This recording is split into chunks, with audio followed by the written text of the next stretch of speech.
UK. This is an organization that was set up about 12 years ago in the United Kingdom. We organized the Global Igbo Festival of Arts and Culture. Basically, we created the Igbo Festival of Arts and Culture that is now going global. And I got to know Mazi Nnamdi Kanu as far back as 2005, when I relocated from Germany to the UK. And when we moved over to the UK here, Nnamdi was quite a young man. Both of us went to Government College Umuahia, hence his eloquence and the way he speaks. He's a product of Government College Umuahia before coming over to the UK. So our first contact was in an organization that was called Good Shepherd. And Good Shepherd was an organization that was set up to fight for the Igbo integration in the United Kingdom and in Nigeria. The whole idea was modeled from the British Board of Deputies, which is like a lobbying group for nationalities that live across the whole spectrum of the world. The Jewish people have theirs, which is called the Jewish Board of Deputies. So the Good Shepherd started. They had close contact with Israel. They were invited to Israel. They went there. They got some very expensive Biafran artifacts, which they gave to them. When anyi came back to the UK, who was the leader at that time, I think one or two things led to something, and then they departed. And Good Shepherd became one of the things of history. And then came Bilie Human Rights Initiative, which was set up by Emeka Emesiri. And they used to have their meeting in London. Bilie Human Rights Initiative was formed by Emeka. And Emeka said the only way to achieve Biafra was through the courts. So he instituted a motion against Nigeria in court, asking the question, is it wrong for any person to say they are Biafrans? And if any of you would recall, there was a time it was celebrated that they went to court in Owerri, and Nigeria did not turn up, and the court awarded a cost to the Biafran agitators, Bilie Human Rights Initiative at the time.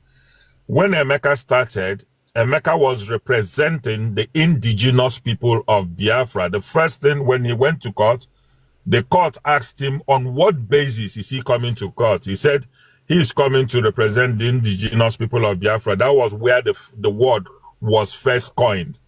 Now, to represent the indigenous people of Biafra, he had to show evidence that there were indigenous people of Biafra.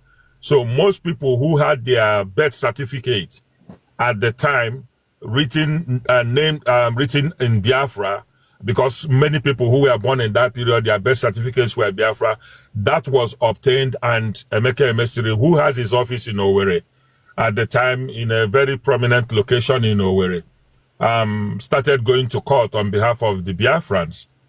Now, he got in touch. Nnamdi Kanu at the time was in Abga. And then I stayed in Abga with him, and he left from Abga to PDP. So I stayed back in Abga. And from Abga, he now got involved with Bilie Human Rights Initiative. There was now a meeting for him to start anchoring Radio Biafra from Ekwenche organization, which was one of the major people who owned Radio Biafra at the time, the medium wave. So Nnamdi started broadcasting there. When he started, Nnamdi had no voice. We organized the State of Igbo Nation conference in UK, a conference that was widely attended. I was the guest speaker. That was in 2012. My speech is in the YouTube. Now, if you Google Mazi Obiokoli speaks, you will see my speech. It was carried in the UK, I think about 4 times consecutively on TV here. And Nnamdi took my broadcast and was playing it on Radio Biafra, gained his voice, and started walking. Now, one of the days, one guy called Choice Ndibo called me and said, oh, Nnamdi is a fraud. I said, how do you mean he's a fraud? He said, oh, there's so much money going on. Why are you not involved? I said, is this whole thing now about money? He said he would send me something, and he sent me a bank statement that had about 321,000 pounds in the account. He said, this is what you could be missing. I said, well, as far as I'm concerned, I'm not doing badly. And if the whole thing is all about money, I said, why are you particularly interested about the money, or are you interested in the freedom of your people? He said both of them. That was the word he used. So I told him I know the guy, and he's a troublemaker. So I quietly excused myself from the conversation.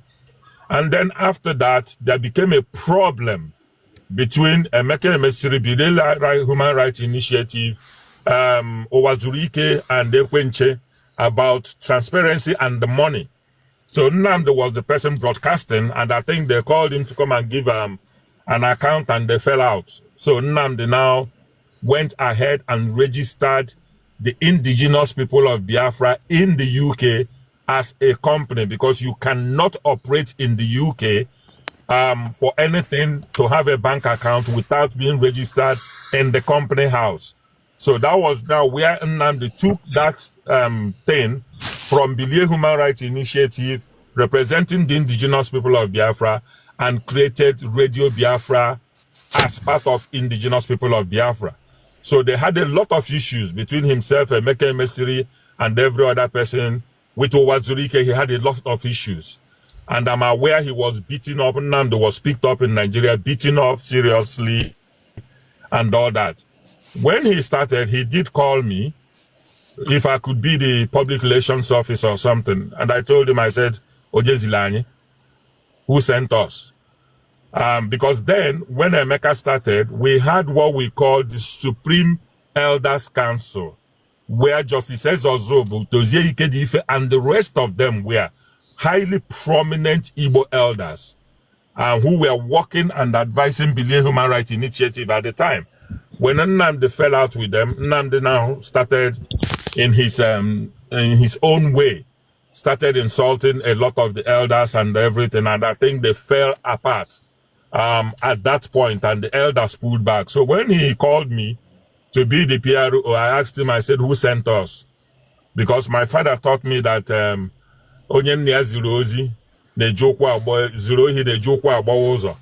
so he said, oh, we have some elders. I said, like, which ones? Name the elders to me.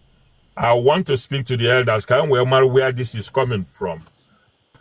Remember that Ojukwu was supposed to be in Germany when they had the conference called the Biafran Liberation Movement in Germany, and Ojukwu developed eye problems. So when Ojukwu came to the UK here, I was fortunate as one of those who met him.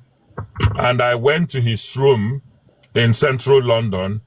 I asked him very pertinent questions as a young man that I needed to know. And one of those questions was, is Biafra a reality?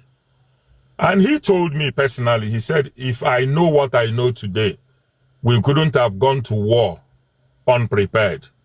And that we should be very careful that if we see what Obasanjo and the rest of them have done with the military in the military structure, the way they restructured the military in Nigeria, that it was impossible now for any region to rise up and say we are going to be on our own, because all the military barracks are being established in all the regions now, that you will fight, they will fight you internally and crush you to mercilessly.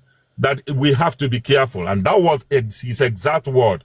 And I remember raising the same thing with IPOB members, telling them if they are aware of what Obasanjo did in his first tenure, how he's restructured Nigeria. But having said that, the IPOB continued, and they had a lot of issues in UK where they wanted to propagate their agenda by going to different Igbo organizations. Sometimes they could be disruptive, and we had to engage them. We had the Igbo Festival of Arts and Culture. We didn't want any fight. We didn't want anybody to engage, destroy what we were doing. So I had to go to the meeting at Thamesmead. And I engaged them. I said, you can't want to free a people that you're fighting. If you want to free us, you cannot be fighting us and disrupting our activities when we have activities. And at that meeting, he promised me that that was going to stop. And it did stop.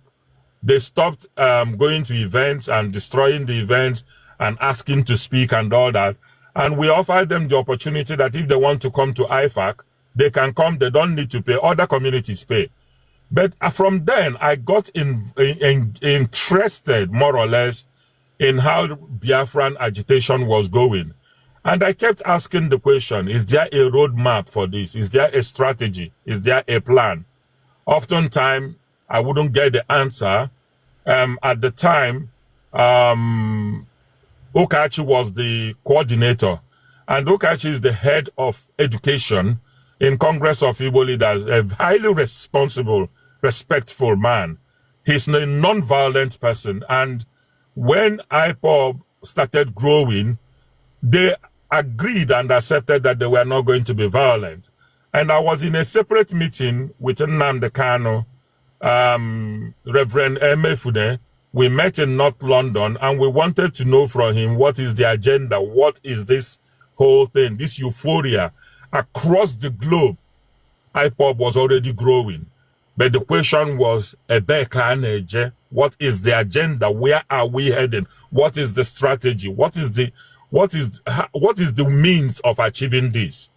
We had the meeting in North London. He didn't give us much. He said that for him to tell us anything, we had to take an oath. And I told him, I said, I'm from Aaron D. Zog. I don't take oaths. If I give you my word, I give you my word. And the other Reverend Father said, no, they are not going to take any oath. It was at that meeting that the cenotaph, if all of you remember, there was a cenotaph that was built in Enugu. That cenotaph, the idea originally was to build the cenotaph as a memorial for all Igbos that died. Sands were supposed to be taken from all Igbo villages in Nigeria, in Igbo land, and then a pyramid type of thing will be built in 4 plots of land, which one Reverend Father was ready to donate. But then they took that cenotaph thing and established it in Enugu. So IPOB started growing, became very phenomenal, and later Uche Mefo joined. Uche Mefo was not originally in IPOB. He later joined, and when he was about to be deported, IPOB fought for him and was able to stop his deportation, and that's how Uche Mefo came in. So when they were doing this thing,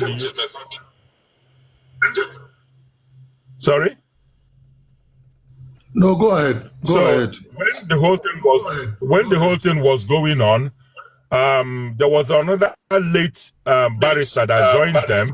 That late barrister, I worked with him under the former governor of Imo State, the one that left before I forgot, Ike Dio Hakim.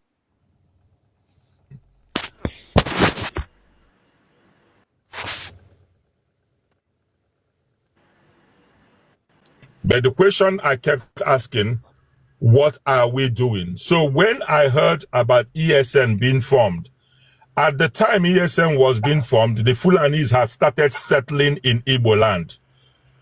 We saw about 132 settlements of Fulanis in our forest and bushes. And then they started shouting on Radio Biafra, started shouting. Nobody was listening. Then the Northerners now gave us a quick notice, which everybody here can remember. And Nwodo was then the president of Ohaneze. We called him, we said, Nwodo, please, this thing is getting out of hand. Can we have a conversation with Nnamdi Kanu?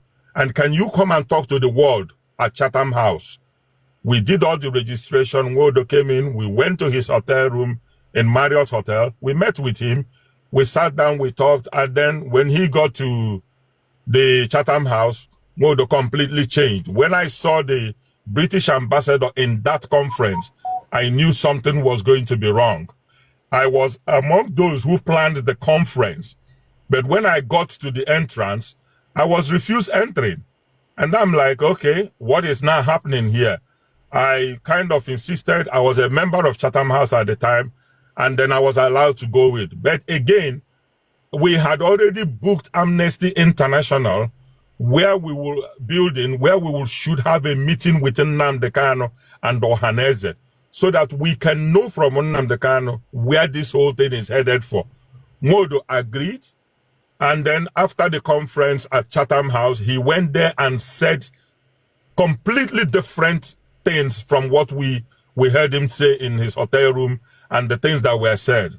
Everybody was upset. Some people wanted to fight. Everybody was upset with what he said in Chatham House. And the videos are there. Anybody can Google Modo in Chatham House and obtain that to hear the sort of things Modo said there.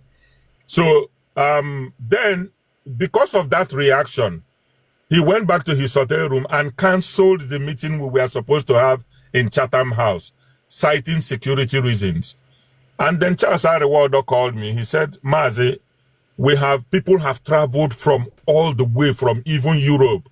They are on their way to this thing. What do we do? I said, if he's citing security reasons, why don't we change the venue? So we got another venue, Hilton Hotel, Paddington, private room. We wanted the meeting to Nkata. And then the next thing we heard, they will get back to us. Nothing happened. The next thing, Modo was in Nigeria. He flew back that evening. And then from there, anybody who was following Radio Biafra will understand when Nnamdi came out and started calling them Ohaneze Ndoshi and all that. That was where the whole thing fell apart with the leaders and everything. Then Nnamdi traveled to Nigeria. He was widely received. His house was besieged by thousands. They had a meeting in Enugu. And then when I called him, I said, what is happening? Have you had the meeting? He said, yes. But he got intelligence that he was supposed to be killed after the meeting, that he's never going to talk to them. I said, how do you mean you're going to be killed?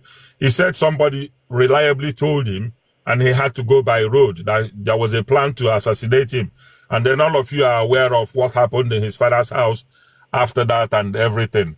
So basically, we as Ndibo, if our elders were doing right by themselves, we had the opportunity to have engaged with Nnamdi Kanu diplomatically and directly, and would have contained some of these things that we're seeing today. But after Modo left here, we saw the preparation for Python Dance 1, we saw that for Python 2, we saw that for Crocodile Smile. And most of our young people were mowed down, massacred, put on buses and, on police cars and everything, and were shown publicly to the world. Even when they demonstrated for Trump, they were killed. So it was imminent that there was some plan to start defending themselves, because when that thing happened, I listened to Radio Biafra attentively, and I heard the call from a lot of people asking for them to arm themselves. And Uche Mefo kept telling them, do not do anything violent. We are on it. We will tell you what to do. And they kept insisting we are not violent. But suddenly, there was now this discussion to create ESN. I called them. I said, I read international law and diplomacy, and I specialize in law of armed conflict. I said, if you go ahead and arm any person, dress them, they become combatants. And once they become combatants, they will be challenging the state. And the state will do everything to get rid of them. And by so doing, they will crush Igbo land like never before. But nobody listened, and ESN was created to fight the Fulanis in the forest. That's what we were made to be told. And before we knew what was happening, the whole thing now exploded to where it is today, that infiltration came into ESN at a time they lost control of ESN, and the third factors came in. The third Reich came into ESN from likes of Asari Dokobodem, who Nnamdi Kanu had equally engaged at the earlier stage when Asari was shouting that his Biafra, fell out with Nnamdi Kanu, turned around to now be another third force in Igbo land, and majority of the things that happened in Igbo land can be traceable to Asari, and he has not hidden it. He said it that he killed Ndibo, Woto Woto. Anybody who is a scholar the video is still there when Asadi said that thing. So there are a lot of dynamics involved in what is happening in Igbo land today. And if you listen to Hope Uzodimma, he did say that IPOB was not responsible for what was happening in Imo State, that some politicians were responsible.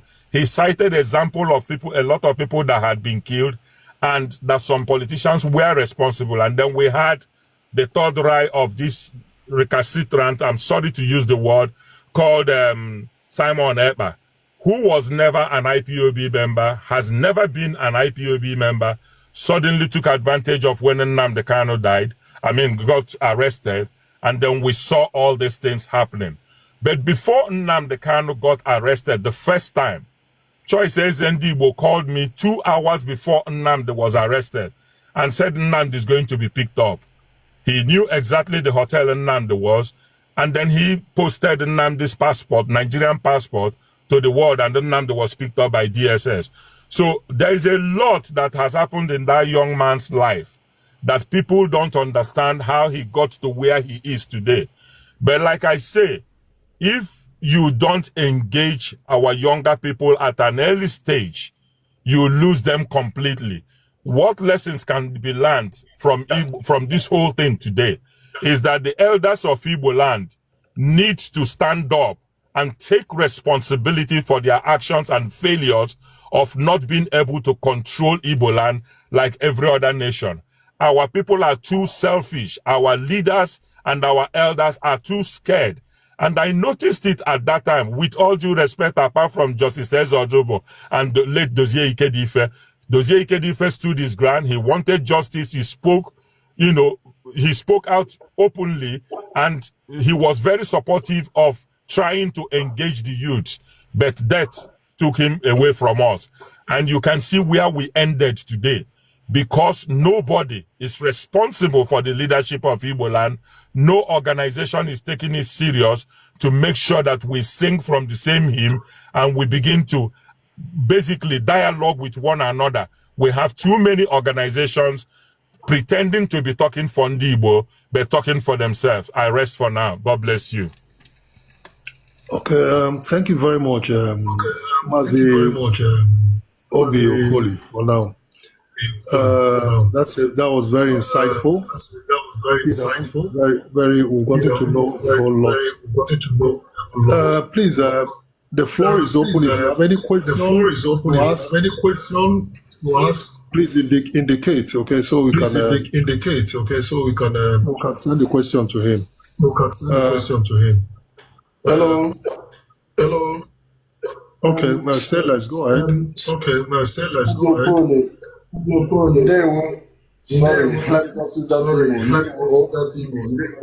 There were so much for this explanation and you made us to actually understand how things we are going. My concern is now of Nnamdi Kanu. Is this movement or are they bringing it to a stop? What are the measures now on ground? Those guys that are out, that represent the movement in a wrong way, maybe in violence. Obi, can you mute yourself? Can you mute? Aha. Okay, go ahead, say less. So what I'm saying is now, as he has been sentenced, is there a way they are going to stop the movement from moving forward, or is there a measure on ground to see that even if the movement wants to continue, it has to be in a well-organized manner that is free from violence and free from anything that has a link with prescribing someone to be a terror? Thank you for that question. I think the most important thing that we all need to agree here is that we need to have dialogue between the elders of Igbo land and the younger people.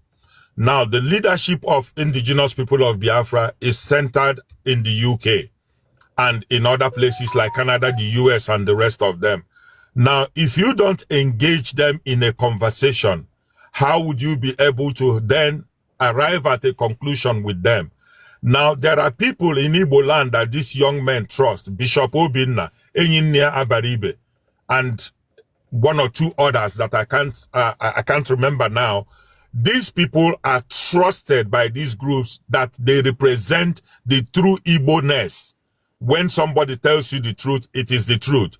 Now, the current Ohaneze Ndigbo executive, I don't see them being able to carry out this thing. Now, there is another organization of all the of all the bishops. I think Council of Bishops. That is a very powerful organization that if we really want peace in Igbo land, we should take advantage of the Council of Bishops, add few traditional, very patriotic traditional rulers and patriotic Igbo people, elders to that place, to that group, and begin to have a dialogue. I have consistently called for these young men to be granted some sort of amnesty. Let them come out from our bushes, because IPOB could tell you, if you speak to most of the IPOB people, they will tell you that these young men in the bushes are not even their members. They will tell you that they don't have anything to do with the violence there. There is another element of this Simon Ekpa's group that is claiming IPOB and continuing to cause havoc in Igbo land. They need to have conversation with these young men and see how to grant them amnesty or to have a solid, correct conversation with them. We tried in our own way to have the conference, the second conference. There were a lot of people we spoke to. They were not willing to come. We are planning another conference again in September next year. We've started sending out the invitations to see if our elders can come into the UK. Because this whole thing is affecting all of us in Igbo land. We want to look at what is happening in Lagos against our people. The North will learn it. And we want a conducive atmosphere in Igbo land. Therefore, we need to drive investment in Igbo land. We can be a nation within Nigeria and be self-independent within Nigeria if we want to really do these things. So it is the level of conversation. Our elders are not engaging. And I've said it so many times to most of the elders who care to listen. Si akedi ihe na-eme, kedi ka isi ghọta ya, nekwe ihe ọjọọ dị ya n'ime, nekwe ka ha ga-esi wee mee ha. Eduo nwa gị ọdụ, mana anyị Igbo, our elders are not engaging. That is the major problem that I see, and I've kept writing to them. I belong to the Global Igbo Leaders Forum. I belong to some of the traditional Igbo Leaders Forum. The other day I wrote an article to them asking for unity of purpose. We need to speak to our younger generation. As it is now, we are not doing that. And that's why Oji Diki Ibwe. Thank you. Okay. Any other person, any other question from Ike, you're welcome. So, sorry, I just want to ask one more thing, please. So, Obi, this conference that you guys are organizing next year, is it okay? Say you want it to be in the UK, not in Nigeria. Yes, we want it to be in the UK to afford our leaders and our elders the opportunity to discuss in the open freely. Makana, we want actually Wizu. And IBM and Nigeria, it will have its own limitations. And we want to invite prominent Igbo leaders out here in the UK for the 3 days to sit down and discuss. And there will be no cameras, there will be no phones in that conference. We want to talk amongst ourselves to, first of all, have peace in Igbo land before we can do anything. Without peace, we cannot have any progress in Igbo land. All right. Well said. Okay. Thank you. Does any other person have a question? Tradition, do you have any question for him? Just a suggestion. Okay. Suggestion. There's no question I had. Everything you say here is very understandable and open for us to understand. So, okay. And another thing, the statement will make really much important. That camera, you understand, because not everything is meant to, publish in social media. Some things It's meant to, That's what I have to Okay, say. I get it. Okay, thank you. All right, I go ahead. Yeah, Mazi Klim, Dalo, Mazi Obiokoli, very profound historical background. Can you speak up a little bit? Your voice is low. Okay. I can. I think it's my phone. It fell on the ground, and since then it's been giving me wahala.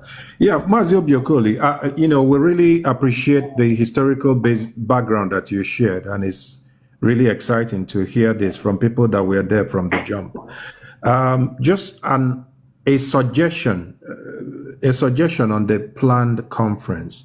Yes, unkunu natural ka anywhere recording and everything, but you equally have to understand that maybe not all the people you plan to invite will be able to get a visa to come for the event. Some may be in Nigeria, so they have to be able to join. I get them. I can when they not suggest I sworn as Swanya. Nya ka nna achọ eso ka eme ya in such a way na ndị ya nọ n'ụlọ ya join nwu via Zoom. By a lot of You need to record the Zoom, mana. If you have some Igbo intelligentsia or leaders of thought or whatever, and ha nwetara visa and ha nọ na Anambra or na Abuja, they can join from their home. You give them the link, they join. You give them the link, they join from. You give them the link, they join from location. Yeah, in such a way that those Igbo people, their opinion, need to be able to voice their opinion despite their geographical limitation. As of well with technology, can add here. O nwere oge anyị na-eme anyị na-akụzi asụsụ Igbo anyị na ndị Microsoft. O nwere partnership anyị na ha bịa nwee. Ha meghere anyị ebe a na-agụ akwụkwọ and ndị ga-abata ebe ahụ wụ ndị inyere ike ka ha bata, onweghị onye ọzọ ga-afụ ebe ahụ. So ọ dị ka ịbata itinyecha ụmụaka na ebe ha ga-anọcha wee mụọ asụsụ Igbo, agbachie ebe ahụ, onweghị onye ọbụla ga-abata enyeghị ya ikikere ịbata ebe ahụ. Ụdị ihe ahụ ka anyị chọrọ ime. Ndị ụfọdụ na-ama abịanwu na UK, anyị ga-enye ha anyị ga-emeghere ha ebe ahụ ha abata, and anyị nwere cyber security experts ga-anọ mbọsị ahụ na-ene ihe niile na-eme ka onye ọbụla na-awụghị onye Igbo ghara ịbata nwu ebe ahụ. Mana ihe anyị chọrọ ime wụ ka anyị mara ndị anyị ga-eweta, anyị ga-akpọbata gaa nọ mbọsị ahụ, onye ọbụla na-ene nwanne ya anya n'ihu, akpa ezigbote nkata bara uru. O nwere ihe ọzọ anyị na-achọ ime. Anyị chọrọ ịma ma ọ ga-adị possible iwepụta ihe anyị na-akpọ Igbo Unification Charter. Nke ahụ anaghị arụ ya, anaghị ede ya, edecha ya a ga-ezipụ ya ndị Igbo niile, ma ndị isi ma ndị na-achịkwa obodo. Ụfọdụ ha ga-anatachi ya ka anyị mara ka anyị ga-esi wee bido gbawa nkata asị ụmụnne, asị na onye ọsọ na-achụ gbakwuje nwanne ọ nabata ya kụnye ya mmiri, ka anyị bidogodu mmewe ka ụmụnne wee mara ka anyị ga-esi chụọ ewu ojii tupu chi ejie. Daalụ. Nke ikwukwọ kịta Maazị Clem ka adịkwoto nke okwulu nke ikwukwọ kịta bịakwa tọwakwa another thing ime in my mind. Igbo Unification Charter. Isim suggest here ihe unify people is ideas, and the biggest idea na drive ndị be anyị economic ideas. So na-ekwu maka Igbo Unification Charter, nyawolo something, asị na ihe na-atọ ụtọ agwa anyị ihe ọ na-atọ ka ya, nyawolo something that is built around an Eastern economic development policy brief charter. Nyawolo something ya edebere anyị otu a, it's easy to unify ihe nji wee si eastern because no east achọrọ m isi south east south east egopụzi ya ụmụ nwanne anyị nọ na south south or ịghọta so eastern cover ma ndị south south ma ndị south east so eastern development eastern economic development ihe sọkwasị kpọọ ya mana si kwuo n'ọhịa ya akọva onye ọbụla ka ọ bụrụ economy not unification because ekwuo unification ndị nwe ana ha ndị mba mmiri achọrọ ka ịbịa weta ana ha so ekwuo unification onwe ka people ọ ya na-agba people agba n'arụ onye Asaba chọrọ ịnọ bịa onye nọ na Port Harcourt chọrọ ịnọ bịa and we respect everybody's position o nwere onye a na-azụ anyị ya mana ikwuo economic development onye ọbụla ntị onye ọbụla eghele oghe so ọnya ka nsị ka m adị ya